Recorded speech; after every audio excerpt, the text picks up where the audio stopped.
Hello students, स्वागत है आपका यूट्यूब चैनल इलेक्स गुरु पर।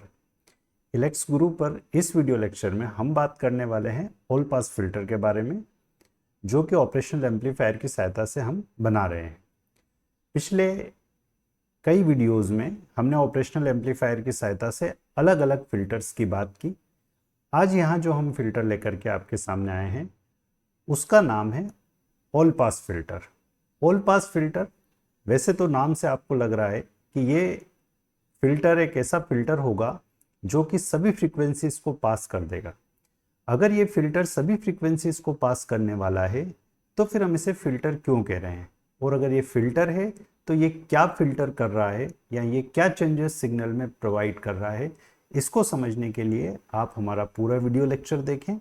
और साथ ही साथ अगर आपने अभी तक हमारे low pass, high pass, band stop filter के वीडियोस नहीं देखे हैं तो आप उन वीडियोस को भी ज़रूर से देखें।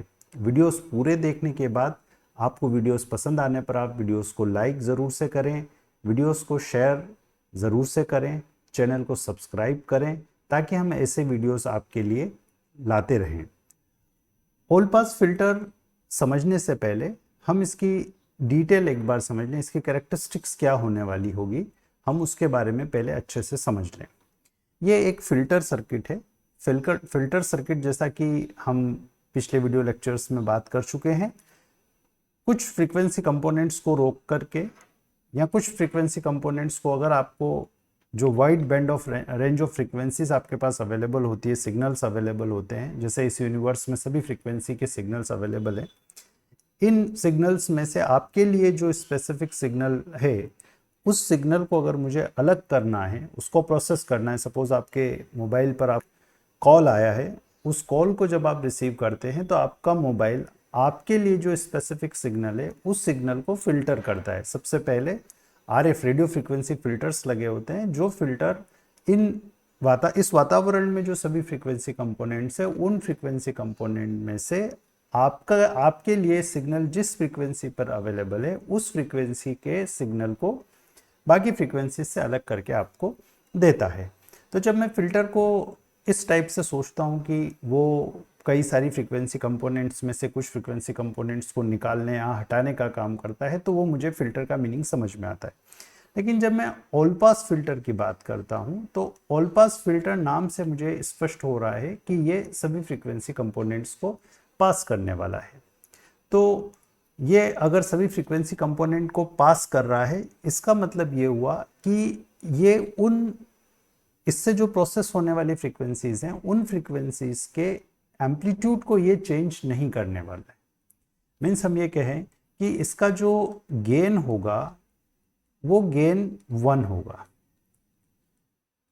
तो गेन अगर 1 है, मीन्स हमारा जो फ्रीक्वेंसी रेस्पॉन्स है उस फ्रीक्वेंसी रेस्पॉन्स से अगर हम बात करें तो हम ये कहना चाह रहे हैं कि हमारा जो गेन होगा ऑल पास फिल्टर का, अगर ये ऑल पास फिल्टर का मैं गेन कैरेक्टरिस्टिक बनाऊं, ये गेन कैरेक्टरिस्टिक है ऑल पास फिल्टर की, तो इस कैरेक्टरिस्टिक के अकॉर्डिंगली किसी भी फ्रीक्वेंसी कंपोनेंट को आउटपुट में जब मुझे वो मिलेगा तो उसको वो फिल्टर, ऑल पास फिल्टर 1 से मल्टीप्लाई करके देगा। मतलब वो ना तो उसको कम कर रहा है ना वो उसको बढ़ा रहा है, और अगर वो उसको 0 से मल्टीप्लाई नहीं कर रहा है तो नहीं रोक रहा है, और इसका मतलब ये हुआ कि ये सभी फ्रीक्वेंसी कंपोनेंट्स को पास कर रहा है। तो फिर इस फिल्टर में डिफरेंस कहाँ आने वाला है उसको समझने के लिए अब हम पहले इस फिल्टर के डायग्राम पर आते हैं। ये हमने एक ऑल पास फिल्टर का डायग्राम बनाया है। डायग्राम बहुत ही सिंपल डायग्राम है। अगर आप इस डायग्राम को देखें तो हमने इनपुट फ्रीक्वेंसी इन्वर्टिंग और नॉन इन्वर्टिंग दोनों टर्मिनल पर एक रेजिस्टेंसेस कनेक्ट की है। R1 रेजिस्टेंस हमने फीडबैक में भी लगाया है और इन्वर्टिंग इनपुट पर भी लगाया है। इस फीडबैक रेजिस्टेंस RF की वैल्यू हमने R1 के बराबर कंसीडर की है। इंटेंशनली ऐसा हमने किया है, थोड़ी देर में आपको समझ में आ जाएगा। और ये एक कॉम्बिनेशन RC का कॉम्बिनेशन है। अगर आप थोड़ा सा इसको गौर करें तो अगर आप इस इन्वर्टिंग कॉन्फ़िगरेशन को ग्राउंड कर दें तो ये जो सेक्शन है, ये सेक्शन आपका लो पास फिल्टर का सेक्शन दिख रहा है मुझे। तो ये लो पास फिल्टर का ही मॉडिफाइड वर्जन आप इसको कह सकते हैं। लो पास फिल्टर का जो सर्किट होता है उसी सर्किट में अगर आप दोनों टर्मिनल को कॉमन करके, जो इन्वर्टिंग टर्मिनल वहाँ पर रेजिस्टेंस R1 के बाद ग्राउंड होता है, उसको अगर आप इन नॉन इन्वर्टिंग टर्मिनल पर जहाँ पर आपने इनपुट लगाया है उसी से अगर आप कॉमन कर दें तो ये आपका एक ऑल पास फिल्टर बन जाएगा। तो मेरे हिसाब से अगर स्टूडेंट्स इसको एग्ज़ाम में बनाने के लिए याद करना चाहते हैं या रखना चाहते हैं तो उनके लिए ये बहुत आसान है कि वो सिर्फ ये याद रखें कि लो पास फिल्टर के ही सर्किट को मॉडिफाई करके आप ऑल पास फिल्टर बना सकते हैं। ऑल पास फिल्टर के डेरिवेशन को करने के लिए मैं आपको पहले एक सुपरपोजिशन प्रिंसिपल समझाना चाहूँगा। सुपरपोजिशन प्रिंसिपल बहुत ही इंपॉर्टेंट प्रिंसिपल होता है, और जब हम लीनियर सर्किट्स की बात करते हैं जहाँ पर मेरा रिस्पॉन्स लीनियर होगा, वहाँ पर मैं सुपरपोजिशन प्रिंसिपल का उपयोग कर सकता हूँ। और सुपरपोजिशन का प्रिंसिपल ये होता है कि अगर किसी सिस्टम में एक से ज़्यादा इनपुट से, सपोज ये कोई 2 इनपुट है या 3 इनपुट हम मान लें, ये इनपुट 1 है, ये इनपुट 2 है और ये इनपुट 3 है, और इन इनपुट्स की वजह से मेरे पास यहाँ कोई लोड कनेक्टेड है। इस लोड में मुझे आउटपुट मेज़र करना है। तो मैं तीनों सोर्सेस की वजह से जो मुझे आउटपुट निकालना है, सपोज वो VO है, तो मैं तीनों के वजह से जो आउटपुट मुझे मिलना है उस आउटपुट को निकालने के लिए मैं 1 बाय 1 सोर्सेस कंसिडर करूं, और बाकी सोर्सेस को मैं उनके इंटरनल रेजिस्टेंस से रिप्लेस कर दूं। मतलब वोल्टेज सोर्स है तो उसे ग्राउंड कर दूं, और करंट सोर्स है तो उसे ओपन कर दूं। तो अगर मुझे इनपुट 1 के को रखूं और इनपुट 2 और इनपुट 3 जो सोर्सेज है इनको मैं इनके इंटरनल रेजिस्टेंस से रिप्लेस कर दूं, तो इनपुट 1 की वजह से आउटपुट सपोज इनपुट 1 अकेला जब मैं कंसिडर कर रहा हूं तब आउटपुट VO1 है। ऐसे में सिर्फ अकेला इनपुट 2 कंसिडर करूं और आउटपुट VO2 मिले। जब मैं अकेला 3 इनपुट कंसिडर करूं और आउटपुट मुझे VO3 मिले, तो ये जो VO1 VO2 VO3 है, इनका एल्जेब्रिक सम, इनका जब मैं एल्जेब्रिक सम लूंगा, एल्जेब्रिक सम का मतलब आप इनको साइन के साथ ऐड कर लें। अगर पॉजिटिव है तो पॉजिटिव लीजिए, नेगेटिव है तो नेगेटिव लीजिए, और आप ओवरऑल जो एडिशन आपको मिलेगा, एल्जेब्रिक सम जो मिलेगा, यही आपका आउटपुट वोल्टेज इन तीनों इनपुट की वजह से होगा। तो यहाँ सर्किट की कॉम्प्लेक्सिटी ना बढ़े और इसके डेरिवेशन को हम आसानी से समझ सकें, इसके लिए हम यहाँ पर इस सुपरपोजिशन प्रिंसिपल का उपयोग करने वाले हैं। देखिए हम इस सुपरपोजिशन का प्रिंसिपल उपयोग करके कैसे आसानी से आउटपुट वोल्टेज का मान निकाल सकते हैं। तो सबसे पहले देखिए, अगर मैं इस सर्किट का एक पोर्शन कंसिडर करूं, मतलब मैं नॉन इन्वर्टिंग टर्मिनल पर ग्राउंड ले लूं और इन्वर्टिंग टर्मिनल पर अगर मैं इनपुट को कंसिडर करूं, समझिएगा इसको, हम यहाँ पर जो नॉन इन्वर्टिंग टर्मिनल है, नॉन इन्वर्टिंग टर्मिनल पर हमारा रेजिस्टेंस और कैपेसिटर कनेक्टेड है, और इनपुट जो कनेक्टेड है उस इनपुट को मैंने ग्राउंड कर दिया है, और इस इनपुट को मैं अब सिर्फ इन्वर्टिंग टर्मिनल पर कंसिडर करता हूं। तो देखिए मेरा सर्किट मॉडिफाई होकर के क्या बन जाता है। बहुत आसान होता है सुपरपोजिशन प्रिंसिपल अप्लाई करके वैल्यूज़ निकालना। ये रेजिस्टेंस हम R1, ये रेजिस्टेंस R1 कंसिडर कर रहे हैं, ये V इन है और ये आपका RL है। तो यहाँ देखिए बहुत इंटरेस्टिंगली आप इसको नोट कर सकते हैं कि ये सर्किट जब मैंने इस सोर्स को सिर्फ एक ही इनपुट टर्मिनल पे कंसिडर किया, दूसरे इनपुट पर मैंने ग्राउंड कर दिया है इसको, तो उस कंडीशन में यहाँ दोनों ग्राउंड है तो इस पर कोई वोल्टेज अप्लाई नहीं हो रहा, और कोई वोल्टेज अप्लाई नहीं हो रहा, तो आप आसानी से देख सकते हैं कि ये एक इन्वर्टिंग एम्पलीफायर है, फीडबैक एम्पलीफायर है, जिसमें इन्वर्टिंग कॉन्फ़िगरेशन हमने यूज़ किया है क्योंकि इनपुट हमारा इन्वर्टिंग टर्मिनल पर लगा हुआ है। तो इसका डेरिवेशन हम पहले आपको वीडियो लेक्चर्स में बता चुके हैं। अगर आपने अभी तक वो वीडियोस नहीं देखे हैं तो आप उन्हें ज़रूर से देखें, और वीडियोस देखकर लाइक शेयर सब्सक्राइब करना ना भूलें। तो चलिए अभी हम पॉइंट पर आते हैं वापस। अब हम ये समझें कि इस पर्टिकुलर केस में जब ये आपका इन्वर्टिंग कॉन्फ़िगरेशन है, हमें पता है कि इन्वर्टिंग कॉन्फ़िगरेशन के केस में जो हमारा गेन होता है, वो आउटपुट जो वोल्टेज होता है वो होता है -RF/R1 इंटू Vin। अब यहाँ पर RF हमने इंटेंशनली R1 के बराबर लिया है ताकि हमें VO क्या मिले, यहाँ से कुछ एक वैल्यू -Vin मिल जाए। तो ये एक पहला केस हो गया। दूसरे केस की जब हम बात करेंगे तो अब हम जो हमारा नॉन इन्वर्टिंग टर्मिनल है उस नॉन इन्वर्टिंग टर्मिनल पर इनपुट कंसिडर करें। ये रेजिस्टेंस कैपेसिटर आपके नॉन इन्वर्टिंग टर्मिनल पर कनेक्टेड है, और इस पर ही अब हम इनपुट कंसिडर कर लेते हैं वी इन, ये आपका आर है, ये आपका सी है, और इन्वर्टिंग टर्मिनल है, उस इन्वर्टिंग टर्मिनल पर आपको ग्राउंड करना है। तो ये हमने ग्राउंड कर दिया, ये R1 है, ये भी R1 है, और ये RL है। इस कंडीशन में अब मुझे आउटपुट वोल्टेज VO कैलकुलेट करना है। तो देखिए यहाँ पर अब हमें ज़्यादा सोचने की ज़रूरत नहीं है, यहाँ हम सीधे ये कहेंगे कि ये एक लो पास फिल्टर का सर्किट है। तो लो पास फिल्टर का जो डेरिवेशन हमने किया था, उस डेरिवेशन से हम यहाँ पर सीधे लिख रहे हैं, देखिए 1 plus RF upon R1 times V इन अपॉन 1 प्लस J2 पाई FRC। ये आप डेरिवेशन हमारा लो पास फिल्टर का वीडियो लेक्चर देख करके भी आप इसको देख सकते हैं, वहाँ पर हमें यही वैल्यू मिली थी। जब आप इसमें RF का मान R1 के बराबर रखेंगे तो ये हो जाएगा 1 प्लस R1 अपॉन R1, मतलब 1 प्लस 1, 1 प्लस 1 हो गया, तो ये 2 हो गया। इसका मतलब हम यहाँ पर कह सकते हैं कि जिसे मैं ये जो जब हमने इनपुट को इन्वर्टिंग टर्मिनल पर कंसिडर किया था तब का आउटपुट VO डैश मान लेता हूँ, और अभी का जो आउटपुट मिल रहा है इसको मैं VO डबल डैश मान लेता हूँ। तो मेरा VO डबल डैश फाइनली मुझे मिल रहा है 2 टाइम्स V इन अपॉन 1 प्लस J2 पाई FRC। और जब मैं इन दोनों इनपुट्स को, देखिए एल्जेब्रिक सम होना चाहिए मेरे, जब हमने सुपरपोजिशन प्रिंसिपल बताया तब हम यही कह रहे थे कि जब हमारे पास 2 या 2 से ज़्यादा इनपुट होंगे तो इंडिविजुअल इनपुट की वजह से आउटपुट निकालेंगे और उन आउटपुट्स को हम जोड़ लेंगे, एडिशन कर लेंगे उनका विथ साइन, जिसको हम एल्जेब्रिक सम कह रहे हैं, बीजगणितीय योग हिंदी में अगर हम कहना चाहें। तो मेरा जो आउटपुट वोल्टेज है वो होगा VO dash plus VO double dash. VO dash हमारा माइनस V इन है, और VO dash VO double dash ये अभी हमने जो अभी ऊपर लिखा है ये है 2 टाइम्स V इन अपॉन 1 प्लस J2 पाई FRC। अब अगर हम इसको सॉल्व करें तो यहाँ से देखिए VO equal to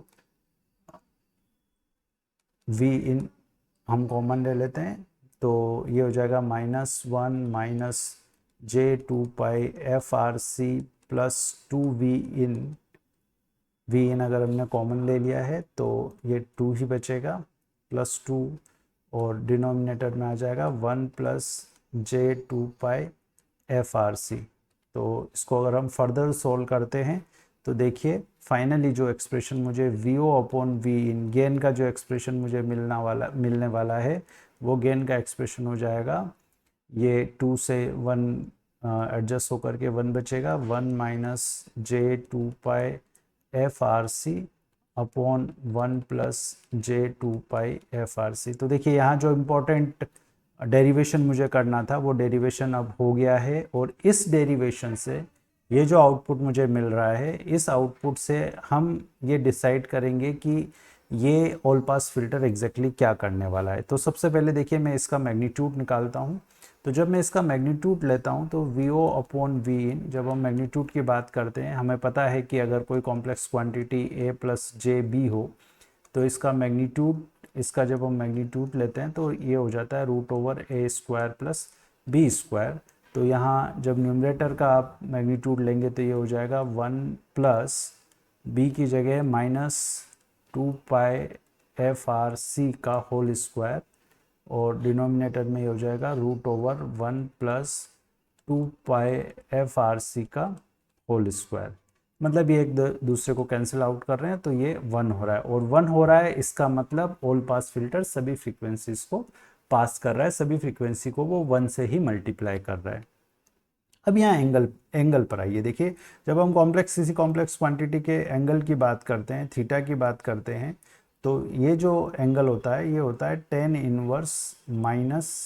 inverse B upon A, और न्यूमरेटर में ये रहेगा, डिनोमिनेटर में है तो आप डिनोमिनेटर में भी कॉम्प्लेक्स नंबर के लिए tan inverse B upon A करेंगे, और उसके बाद उसको जब आप न्यूमरेटर में लेकर आएंगे तो वो माइनस हो जाएगा, दोनों एंगल डिफरेंस हो जाएंगे। क्यों हो जाते हैं? क्योंकि जब आप इसको पोलर फॉर्म में लिखते हैं तो r e⁻j थीटा की फॉर्म में आप लिख सकते हैं। तो e⁻j थीटा जब डिनोमिनेटर में है और वो जब न्यूमरेटर में आएगा तो e⁻ - j थीटा हो जाएगा। तो एंगल e⁻j थीटा1 और e⁻j थीटा1, तो दोनों e⁻ जो हैं वो ऐड हो जाएंगी, तो आपको θ1 माइनस θ2 मिलेगा। तो यहाँ जो न्यूमरेटर का एंगल है, देखिए अगर मैं एंगल की बात करूं तो न्यूमरेटर का एंगल 1 माइनस जे 2 पाई एफ आर सी से आ रहा है tan इनवर्स माइनस 2 पाई एफ आर सी अपॉन 1, और डिनोमिनेटर का जो एंगल ऊपर आकर के माइनस होगा वो हो जाएगा माइनस tan इनवर्स 2 पाई एफ आर सी अपॉन 1। क्योंकि यहाँ पर प्लस है, यहाँ ये माइनस जो है ये b के साथ गया इसलिए यहाँ पर माइनस है। ये माइनस अगर आप बाहर लेते हैं तो tan inverse minus theta is minus tan inverse theta. तो ओवरऑल अगर मैं एंगल की बात करूँ तो एंगल जो हो रहा है वो हो रहा है -2 टाइम्स tan इनवर्स 2 पाई एफ आर सी अपॉन 1। तो यहाँ देखिए ये सबसे इम्पॉर्टेंट फीचर होता है ऑल पास फिल्टर का कि यहाँ जो एंगल है, ये एंगल यहाँ देखिए, इस चीज़ को समझिए कि ये जो एंगल है ये फाई या थीटा अगर मैं कंसिडर करूँ, तो जो इनपुट है, इनपुट और आउटपुट, इनपुट में आपने कोई सिग्नल दिया और जब आप आउटपुट में उसको देखेंगे तो उसके एंगल में आपको चेंज मिलेगा। और फिर फर्दर देखिए इंपॉर्टेंट पॉइंट ये है कि ये जो एंगल है ये एंगल फ्रीक्वेंसी डिपेंडेंट है ना, इसीलिए हम फिल्टरिंग की बात करें। क्योंकि अब जब आप स्पेसिफिक फ्रीक्वेंसी को अगर आपका आर और सी को आप चेंज करोगे तो आर और सी चेंज करने के साथ साथ अलग अलग फ्रीक्वेंसी के लिए आपको एक अलग एंगल मिल सकता है। मतलब हम किसी स्पेसिफिक फ्रीक्वेंसी को कितना फेज शिफ्ट देना चाहते हैं ये हम ऑल पास फिल्टर की सहायता से कर सकते हैं। कई बार होता है जब आप डिले प्रोड्यूस हो रहा है या फेज चेंजेस हो रहा है सिग्नल्स के एक दूसरे से मल्टीप्लिकेशन की वजह से, उसकी वजह से आपके सिग्नल में जो डिस्टोर्शन आ रहा है या जो सिग्नल में चेंजेस आ रहे हैं, अगर मुझे उसको बैलेंस आउट करना है तो मैं ऑल पास फिल्टर का यूज़ कर सकता हूँ। फेज डिफरेंस को समझने के लिए मैं छोटा सा एक साइन वेव बना करके इस डिफरेंस को समझा देता हूँ। जैसे सपोज अगर ये हमारे पास एक साइन वेव है जिसमें ये 0 डिग्री है, ये आपका 180 डिग्री है, ये 360 डिग्री है, 180 360, यस इट इज़ ओके, 90 पर 1 होगा साइन। ये आपका एक साइन वेव है।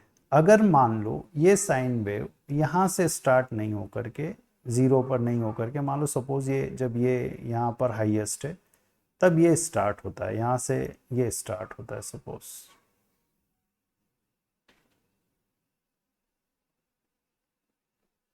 ऐसा।